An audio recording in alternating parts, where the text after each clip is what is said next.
So to find out the number of vacant seats, what we have to do is we have to do the subtraction. So यहाँ पे हम करेंगे number of vacant seats is equal to total number of seats minus number of occupied seats.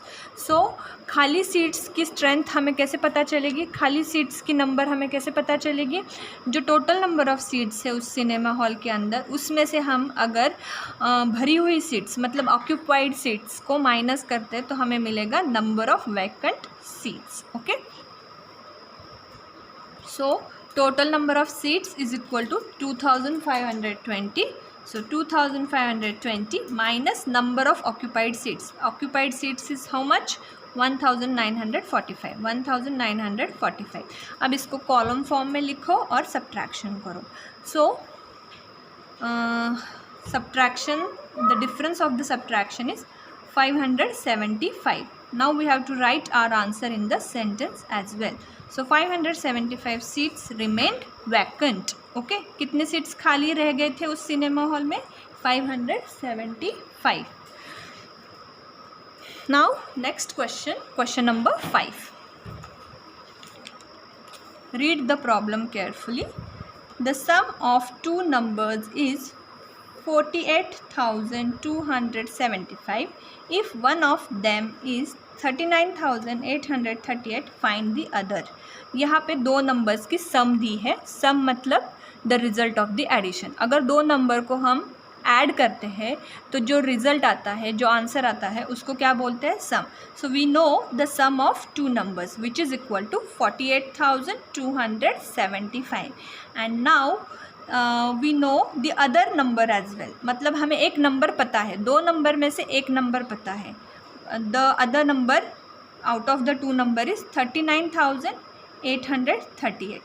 Okay, and what we have to find over here? We have to find the second number, मतलब the other number. दूसरा number कौन सा होगा वो हमें find out करना है. Okay, so first of all write down the data given in this word problem.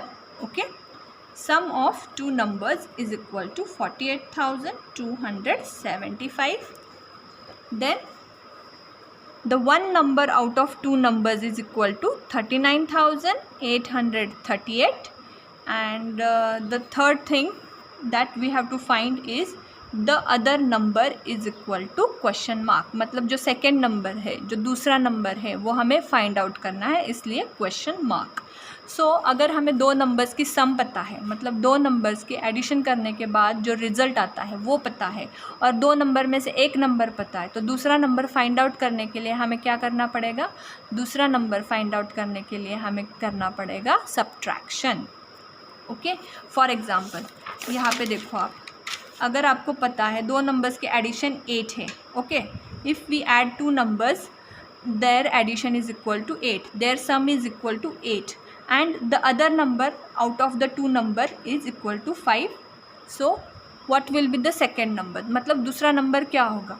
तो दो नंबर्स के एडिशन मतलब 5 प्लस ये मिसिंग नंबर करते हैं तो एडिशन आती है 8. बट हमें ये दूसरा नंबर क्या है वो फाइंड आउट करना है. तो to find out that number what we have to do is we have to subtract the given number from this sum. जो सम है 8 माइनस 5 करेंगे, सम में से हमें जो नंबर पता है फर्स्ट नंबर वो माइनस करेंगे तो हमें मिलेगा दी सेकेंड नंबर. तो 8 माइनस 5 इज इक्वल टू 3. तो 3 क्या होगा? मिसिंग नंबर, मतलब second number. So 5 plus 3 is equal to 8. Okay, तो इसी वे में हमें ये सॉल्व करना है, बस नंबर्स अलग है. सो to find the other number what we need to do is we need to subtract the number which is given over here. मतलब the one number out of the two number we need to subtract from the sum of the numbers. okay, तो यहाँ पे हमें क्या करना पड़ेगा? sum of the numbers में से माइनस करो the one number out of the two numbers which is equal to 48,275 minus 39,838.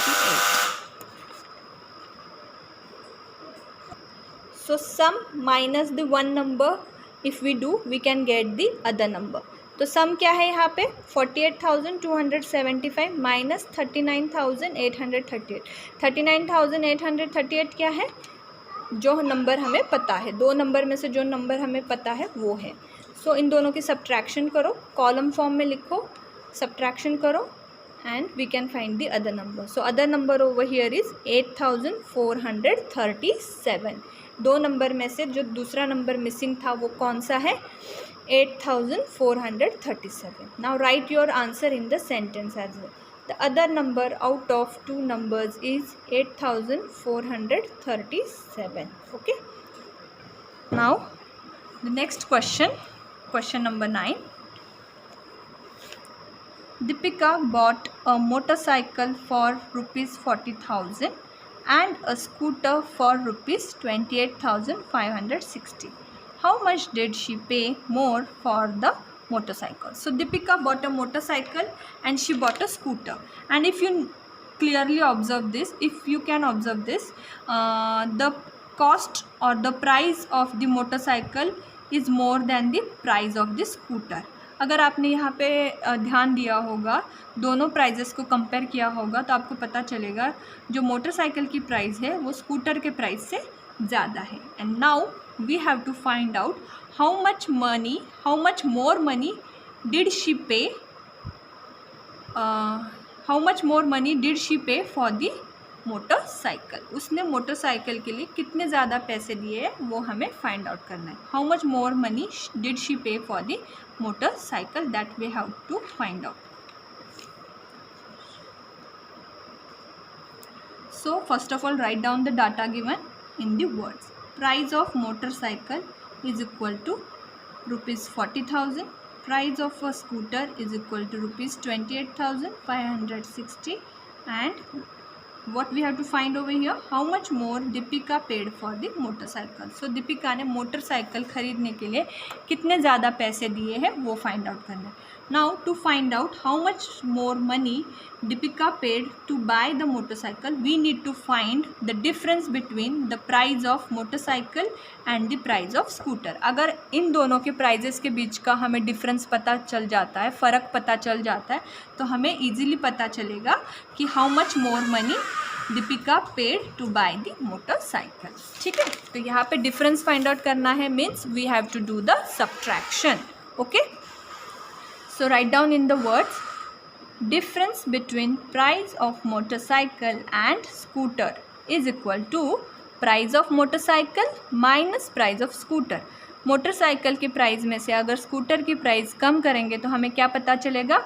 दोनों की प्राइजेस में का डिफरेंस पता चलेगा. सो 40,000 माइनस 28,560 करना है हमें. तो ये जो सब्ट्रैक्शन है वो कॉलम फॉर्म में लिखो, सब्ट्रैक्शन करो और क्या आता है difference? Difference is 11,440. So Deepika paid rupees 11,440 more for motorcycle. So in this way we have finished with today's questions, and if you have any doubt or query related to these questions you can ask me. Till then, thank you. Have a nice day.